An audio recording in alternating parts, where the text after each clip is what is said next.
তেওঁ কেতিয়াও অকলশৰীয়া নহয়। মানুহৰ মাজত থাকি ভাল পোৱা জুবিনক অকলশৰীয়া কৰা নাই মৃত্যুৰ পাছতো। জুবিন নোহোৱাৰ ৪১টা দিনেই অনুৰাগীয়ে কান্দিছে। জুবিন ক্ষেত্ৰত দৈনিক বাঢ়িছে জনস্ৰোত। এক মুহূৰ্তৰ কাৰণেও প্ৰাণৰ শিল্পীক অকলশৰীয়া কৰা নাই। জুবিন ক্ষেত্ৰৰ এই দৃশ্যসমূহে যেন তাকেই বুজাইছে। বৃহস্পতিবাৰে পুৱাই জুবিন ক্ষেত্ৰত অনুষ্ঠিত কৰা হ'ল আহোমসকলৰ পৰম্পৰাগত মাংগলিক অনুষ্ঠান ফুৰালুং।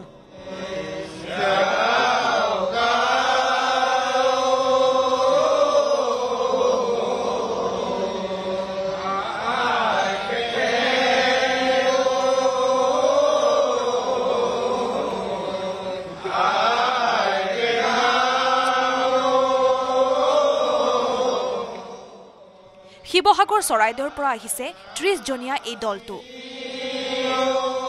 জুবিন পত্নী গৰিমা শইকীয়া গাৰ্গৰ উপস্থিতিত অনুষ্ঠিত কৰা হয় মাংগলিক অনুষ্ঠানটি।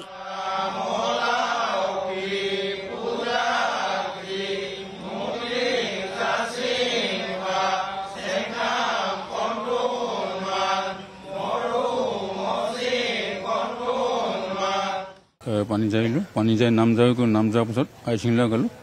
আইচিংলা গোৱাৰ পাছতে আমি সমাপ্ত কৰিলোঁ। তেওঁলোকক আশীৰ্বাদ দিছোঁ যাতে নৱপঞ্জম জীয়াই থাকক, তেখেতো য'ত আছে ত'তে ভালকৈ থাকক, সুশান্তিৰে থাকক, আশীষ দি থাকক আৰু আকৌ তেওঁৰ নিচিনা এজন জন্ম হয়। অসমৰ প্ৰাণৰ শিল্পী জুবিন গাৰ্গৰ মৃত্যুত চুবুৰীয়া দেশ বাংলাদেশতো পৰিছে শোকৰ ছাঁ। বৃহস্পতিবাৰে জুবিন ক্ষেত্ৰলৈ আহিল বাংলাদেশ চৰকাৰৰ প্ৰতিনিধি। বাংলাদেশৰ উপ উচ্চ আয়ুক্ত প্ৰীতি ৰহমান জুবিন ক্ষেত্ৰত উপস্থিত হৈ শ্ৰদ্ধাঞ্জলি জ্ঞাপন কৰিলে প্ৰাণৰ শিল্পীগৰাকীক। It is an honor to be here this morning at Zubin Khetro. My Assistant High Commissioner and we have just paid our tribute and respect to Shri Zubin Garg. You all know that Zubin Garg ji has a huge fan following in Bangladesh. People in Bangladesh have been deeply shocked by his untimely demise.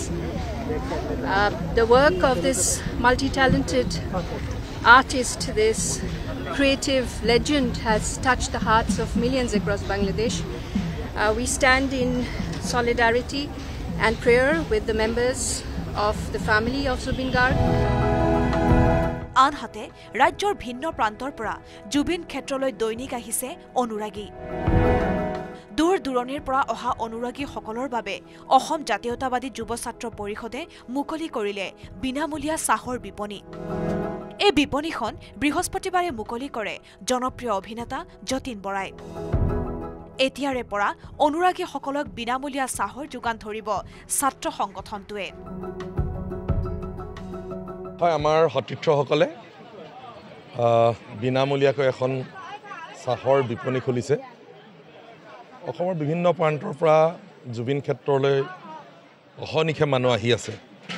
গতিকে আমাৰ সতীৰ্থসকলে ভাবিলে ইয়াত যিমান পৰা যায় মানুহক একাপ চাহ বা এগিলাচ ঠাণ্ডা পানী দিবৰ কাৰণে তেওঁলোকে চিন্তা কৰিলে আৰু আজি আৰম্ভ কৰিছে। কিমান দিনলৈকে চলাব পাৰে সতীৰ্থসকলে সেইটোৰ ওপৰতে নিৰ্ভৰ কৰে।